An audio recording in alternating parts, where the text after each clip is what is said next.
रुख करते हैं राजधानी रायपुर से आ रही बड़ी खबर का, जहां पर छत्तीसगढ़ विधानसभा के विधानसभा सत्र का दूसरा दिन आज और वित्त मंत्री ओपी चौधरी सदन में पेश करेंगे बजट। दोपहर 12:30 बजे होगा राज्य का बजट पेश। जल बोर्ड गठन और जी राम जी योजना, नक्सल पुनर्वास समेत कई अहम मुद्दों पर विचार विमर्श किए जाएंगे, चर्चा की जाएगी। राजधानी विकास से जुड़े बड़े ऐलान भी संभव हैं। मेट्रो सिटी की तर्ज पर विकसित करने जैसे बड़े ऐलान संभव हैं। गुड गवर्नेंस, इंफ्रास्ट्रक्चर विस्तार और सरकार की प्राथमिकताएं हैं। कल राज्यपाल के अभिभाषण से शुरू हुआ सत्र।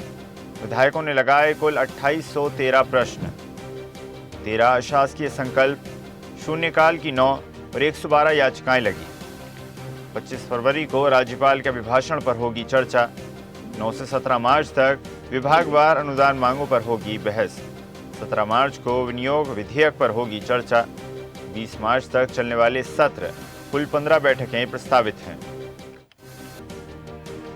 चलिए खबर पर अधिक चर्चा करते हैं। प्रोविंस मनहर हमारे सहयोगी साथ जुड़ गए हैं। प्रोविंस, बजट पेश किया जाएगा, कई सारी प्राथमिकताएं हैं जिन सभी को समाहित इस बजट में किया जाएगा और साथ ही साथ सदन में आज जब चर्चा की जाएगी तो माना जा सकता है विपक्ष कई मुद्दों को लेकर हमलावर भी रह सकता है। जी बिल्कुल, निश्चित तौर पे छत्तीसगढ़ विधानसभा मानसून माफ कीजिएगा बजट सत्र का जो शुरुआत है वो कल से शुरू हो चुका है और कल जिस तरीके से राज्यपाल के अभिभाषण के साथ जो है बजट सत्र जो है शुरू हुआ और आज दूसरा दिन है बजट सत्र का। जिस तरीके से आज वित्त मंत्री ओपी चौधरी जो है छत्तीसगढ़ का आम बजट पेश करेंगे। समय जो है, अगर हम समय की बात करें तो लगभग 12:30 पर वित्त मंत्री ओपी चौधरी जो है वो बजट पेश करेंगे सदन के अंदर। और कहीं न कहीं जिस तरीके से आज एक बड़ा दिन है छत्तीसगढ़ के लिए, क्योंकि आज छत्तीसगढ़ का आम बजट पेश होने जा रहा है। अगर मैं पिछले बार की बात करूं तो पिछले बार वित्त मंत्री ओपी चौधरी ने जो है 1.65 लाख करोड़ की जो है वो बजट पेश किया था और इस बार का जो बजट है उससे काफी अधिक रहने वाला है, ऐसा अंदाजा लगाया जा रहा है। क्योंकि फिलहाल तो देखने वाली बात होगी जब ओपी चौधरी वित्त मंत्री हैं छत्तीसगढ़ के, वो जब 12:30 पर बजट पेश करेंगे तो कितना कुछ अहम इस बजट में रहने वाला है। लेकिन विपक्ष की बात करें तो विपक्ष ने ही कल से जो है विरोध करना शुरू कर दिया है। आज जिस तरीके से जब बजट पेश होगा तो कहीं न कहीं विपक्ष की रणनीति जो है वो अब सदन को घेरने की कोशिश करेगा, भारतीय जनता पार्टी की सरकार को घेरने की कोशिश करेगा। क्योंकि कल ही भूपेश बघेल का बयान आया है, उन्होंने कहा कि यह जो बजट आ रहा है वो कहीं न कहीं निराशाजनक बजट है और इसमें छत्तीसगढ़ की जनता के लिए कुछ नहीं है। लेकिन एक तरफ अगर सत्ता पक्ष की बात करें तो सत्ता पक्ष की ओर से कहा है कि इस बार का जो बजट है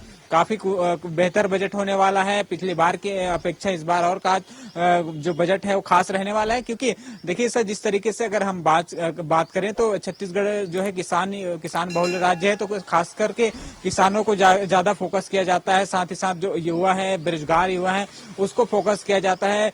बिजनेसमैन यानी कि उद्योगपतियों को फोकस किया जाता है। साथ ही साथ तमाम जो वर्ग के लोग हैं उनको इस बजट में फोकस करने की जो कयास है वो लगाया जा रहा है। लेकिन अब देखने वाली बात होगी कि जब वित्त मंत्री ओपी चौधरी जब बजट पेश करेंगे तो किस तरीके से बजट रहेगा, क्या रणनीति रहेगी। लेकिन कई तरह के मायने जो है निकाला जा रहा है इस बजट को लेकर।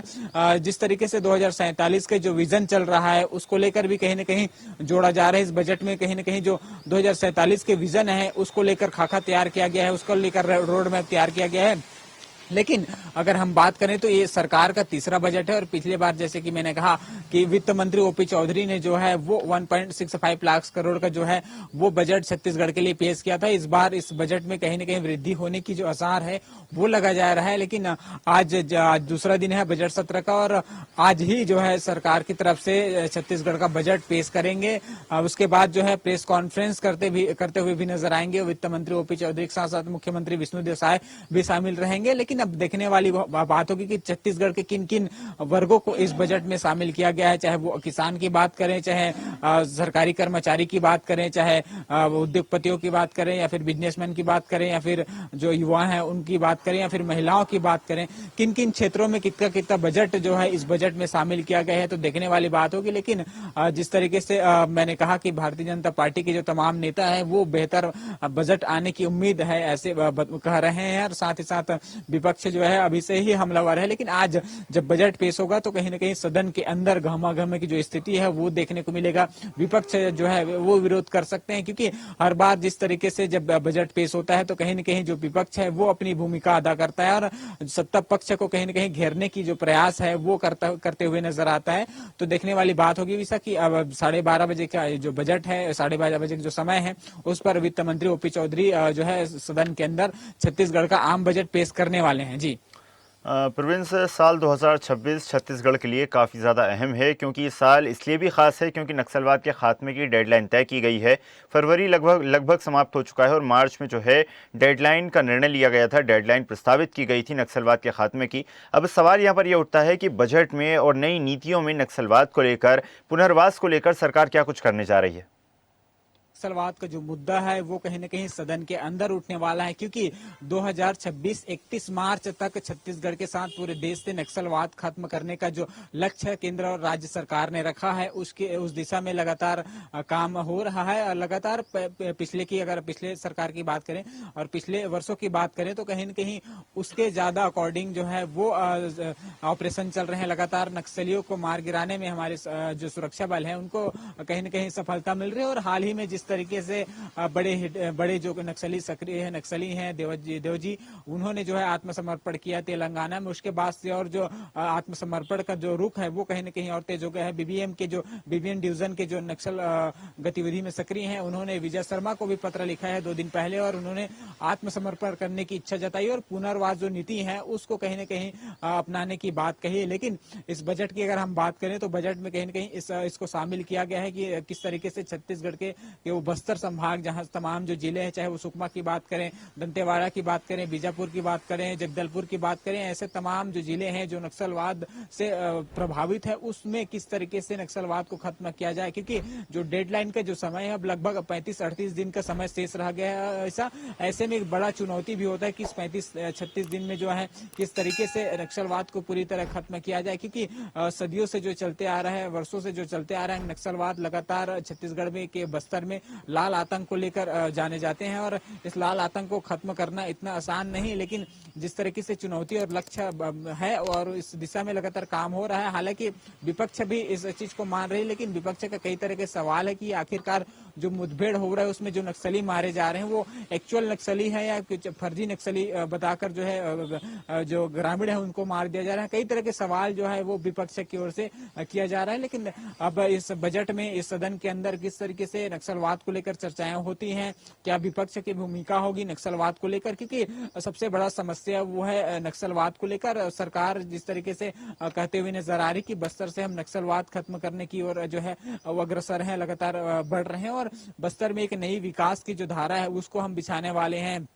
हाल ही में केंद्रीय गृह मंत्री अमित शाह भी छत्तीसगढ़ पहुंचे थे। उन्होंने भी कहा, प्रदेश के मुख्यमंत्री विष्णु देसाई है वो लगातार कहते रहे हैं कि बस्तर जो है अब विकास की एक नई धारा में जुड़ने जा रहा है। लेकिन सबसे कई तरह के सवाल ये खड़ा हो जाता है कि आखिरकार बस्तर से नक्सलवाद खत्म हो रहा है तो आखिर वहां विकास कैसे होगी, किस तरीके से विकास होगा, क्या सरकार के पास रोड मैप है, किस तरीके से बजट में इसको जो है शामिल किया गया है, क्या क्या बजट में किन किन मुद्दों को जो है शामिल किया गया है, क्या क्या विकास होंगे, क्या वहां नए प्लांट स्थापित होंगे, नए रोड स्थापित होंगे, नए स्कूल स्थापित होंगे, तमाम तरह की चीजें कि बस्तर के तमाम जिलों में किस तरीके से विस्थापित किया जाएगा, विकास के नए धारा को कैसे जोड़ा जाएगा, ये तमाम चीजें जो है सवाल का विषय है कि किस तरीके से जो वहाँ के आदिवासी हैं, जो वहाँ के लोग हैं, उनको किस तरीके से रोजगार मिले। क्योंकि सबसे बड़ा समस्या आता है कि अगर आप नक्सलवाद खत्म हुआ तो जो नक्सली जो आत्मसमर्पण किए हैं उसको किस तरीके से आप जो है रोजगार देंगे। क्योंकि जिस तरीके से सरकार का कहना है कि हम पुनर्वास नीति के तहत उनको जो है